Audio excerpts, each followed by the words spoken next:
Wendy Williams just came out with an insane announcement. Ricky Gervais and Wendy Williams are teaming up to expose Ellen for exactly who she is and how she was involved in silencing opposition. Music. Ellen aired for 19 years, and during that period, Ellen threatened both Ricky Gervais and Wendy. In this video, we're going to look at how they're finally responding. You know, we haven't seen you really around since the Golden Globes, where you were low profile. Yeah, well, they attacked you, but they said that you were mean and rude, and you were surprised at that. You were surprised. Let me just read one of the things they thought was... I am being rude. I'm surprised they attacked me for it, though. Yeah, exactly. Ricky Gervais hosted the Golden Globe Awards 5 different times from 2010 to 2020. During his last appearance there, Ricky exposed some of the most powerful people in the industry. Every major producer, director, actor, and music executive was there when Ricky came out and said that he knew they were all connected to Jeffrey Epstein. This was back in 2020, 5 years before the Department of Justice would reveal any information regarding the case. But still, Ricky Gervais knew. What made you think, you know what, I'm just going to hammer him? I don't care what the... Well, I thought, when they said, do you want to host the Golden Globes, all that stuff I said in the show was true. I said, I'm going to write my own jokes. Right? And I thought, who do I pander to? The 200 richest people in the room, or the 200 million people watching at home who aren't winning awards, who aren't millionaires? And it was a no-brainer. I was doing it for them, you know, and I didn't want to, it wasn't set out to hurt their feelings, but it was, if you're going to make it a spectator sport, then you better have something, better be something in it for the people at home. And it wasn't the first time Ricky had gone after these criminals either. During one of his stand-up specials, Ricky even went after the BBC, one of the biggest sponsors of these award shows. As much as Hollywood tries to ignore it, it is a fact that some of the most powerful people in the industry are horrifying monsters that prey on children. Ricky just connected the dots. The pedo hunter shows, on the other hand, there's usually a company in the crew just in case. I mean, particularly if it's a BBC production. Oh, shut up. And it's not like Ricky wasn't scared either. He knew what doing that would mean for his career, but unlike all the other celebrities in that room that day, he didn't care. He knew that calling out these predators was more important than any award he could get. At the time, no one really believed him and just sort of laughed it off. But you can see it in the faces of the people that Ricky was naming. They weren't smiling. Some of the riskiest comedy of your career has been delivered live to millions of people around the world, and a room full of some of the world's most famous film stars and directors and producers, when you were hosting 5 Golden Globe ceremonies between 2010 and 2020, I think. Yeah. Did you set out each time primarily to, puncture the pomposity of that world of celebrity and to expose some of the absurdities and what you saw as the hypocrisies of Hollywood? Yes, and that got more honed and more targeted and more important and more liberating as I went along. Do I bite the hand that feeds me? Well, the answer is yes. Because who am I doing it for? Am I doing it for the 200 egos in the room, the most privileged people on the planet? Or am I doing it for the 200 million people around the world watching who aren't winning a Golden Globe, who aren't multi-millionaires? Of course I'm doing it for them. I'm the fat bloke on the couch eating potato chips watching this. And I played that card. I shouldn't be there. I purposely played the outsider. I walked out with a beer.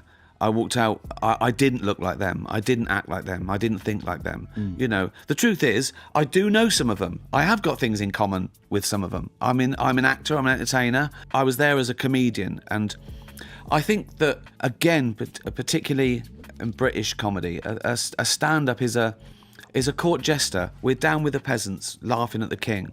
You've got to be in the mud with them. Ricky is famous for making offensive jokes. But the second he actually named Jeffrey Epstein and the people he was connected to, the room fell silent. After this, Ricky was banned from ever performing at the Golden Globes again and hasn't been invited since then. The release of the Epstein files 5 years after the show proved that everything Ricky Gervais had said that night was true. Flight logs and emails released by the Department of Justice showed that almost all of the major studios and production houses were involved with Jeffrey Epstein. In some of these studios, Epstein would present himself as a recruiter and ask the models and child stars to come audition for him on his private island in Little St. James. Another name that was never afraid of speaking out and saying what's right is Wendy Williams. And she has actually been forced into a conservatorship duetto, what she said.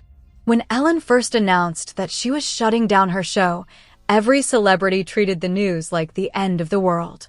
The only one who stood up for the employees that Ellen was accused of having was Wendy Williams. And she said that Ellen had a dark side that the industry was trying to hide. And here's the thing. I'm glad that you thanked your Ellen fans, or whatever you call your nation. But 19 years on TV doesn't change your life. It exposes you for the person that you really are.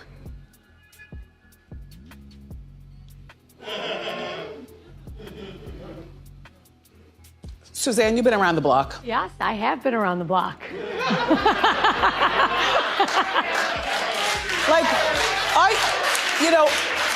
No, but I've been in this business for a while. A long time. I've worked with some all different types of hosts. Yes. And there's a lot that goes on. Behind the scenes. Uh-huh. Mm-hmm. I'm not sure that all the guests are happy. I was a guest, I wasn't happy. Just saying, Norman. Mm-hmm. And people called me out on it before I was able to say anything about it. Like, oh my gosh, that was... Joelle, you know what I'm saying. You've been around the block. Wendy was calling out criminals and predators in the industry, while everyone else was trying to cover up their crimes and help them get away with it. On Ellen's show, Ellen actually laughed at her for trying to expose these elites and actually threatened her live on air. You can see that even Wendy was taken back. She never expected a Lento actually threaten her on national TV, even if she played it off like a joke. This is exactly why Wendy said Ellen had a dark side. Everyone in the audience thought Ellen was joking, but Wendy knew that she had just been warned. Wendy wasn't known to be threatened. When Wendy Williams exposed Diddy and other music executives in Hollywood for taking advantage of child stars like Usher and Justin Bieber, Diddy actually went on Wendy's show and threatened her using her son as leverage. The instant Diddy named Wendy's son, Wendy's expressions changed. This was the industry's way of telling her to back off. All right, so here's Wendy Williams. This is back in 1998 in the call that got her fired from Hot 97, Hot 28. I just want to know, do you really think that every player is gay, or every other player is? Are you a little gay obsessed, do you think? I'm not gay obsessed, and every other would be an exaggeration, but I would say 2 out of 10. Okay. In sports, and 5 out of 10 in music. Okay. Yes, and I don't think that's gay obsessed. I think that's after being in this business for over 20-something years and seeing things from the inside out and the outside in. So next thing she knows, she's fired. And then, again, that was 1998. And then she spoke to Howard Stern in 2006, and he brought it up. Watch this. Did you get fired for making fun of Puffy? Something like that. Well, listen, you figure it out. You do the music of what was playing back in 1998 on the majority of every radio station 25 times an hour. Okay, it's not a denial. And the last but not least, Diddy went on the Wendy Williams show in 2017.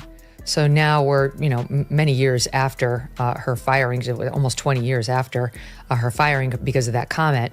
And he makes some comment about her son. Watch this. As the mother of a now 16-year-old. Mm-hmm. Who I met backstage. He did? He's a great young man. Oh, thank you. Yes. You represent a lot. You can see how awkward she is as soon as she hears they met. And he's now got a visual on the son. And I would submit to you, Wendy Williams was concerned to hear that the two of them had an exchange backstage. Well, I think that clip is really interesting because it takes a lot to trip Wendy Williams up. Mm-hmm. This is a woman who would get on TV 5 days a week, much as you do, and speak extemporaneously, Mm-hmm. And this is her world. She's been in it forever. And Sean Combs, you can tell my opinion, that she's taking that as a not so thinly veiled threat. Wendy Williams was the face of talk shows for years. She dominated daytime television because of her personality, her unfiltered commentary, and her willingness to say the things other hosts wouldn't. At the height of her success on The Wendy Williams Show, celebrities feared her Hot Topics segment because nothing was off limits. But in recent years, Wendy is being forced to stay silent, shoved into a mental health facility, being force-fed drugs just because she decided to expose the industry for what it really was. A horrible person to me. You know what I'm saying? You know, it's the way he moves with other people. You know what I'm saying? And what's going on with these other people at my apartment in Miami? What are you doing? Oh, you spent on what? And what is going on at Wells Fargo? The terms of Wendy's guardianship seem to be extreme. I've spoke to her several months ago, and she just sounds like the same Wendy. Yes, is she quirky? Sure. Is she eccentric? Sure. She always has been. And now a new revelation. Her team says a new medical evaluation ordered by Wendy's court-appointed legal team finding she does not have frontal temporal dementia. She does not have frontal lobar dementia. So that should be game, set, match. Wendy was one of the first people to speak out against the of young boys in the music world and how parents were leaving their children with known predators just to be able to make some money. Like, everyone knew what kind of person Diddy was even before news of him being a criminal came out. Why would any parent give custody of their child to him? According to Wendy, the parents were always in on it. You know, what's worse? You know, hip-hop wearing skirts or hip-hop being closeted and having a plethora of kids to prove manhood that, you know, and denial of something that you shouldn't have to deny, which is your sexuality. So I hear what Jamar is saying, but we come from a very homosexual era of hip-hop as well. There was a radio personality once upon a time. Her name was Wendy Williams, and she was practically burned at the stake for talking about such. And now it's all come full circle.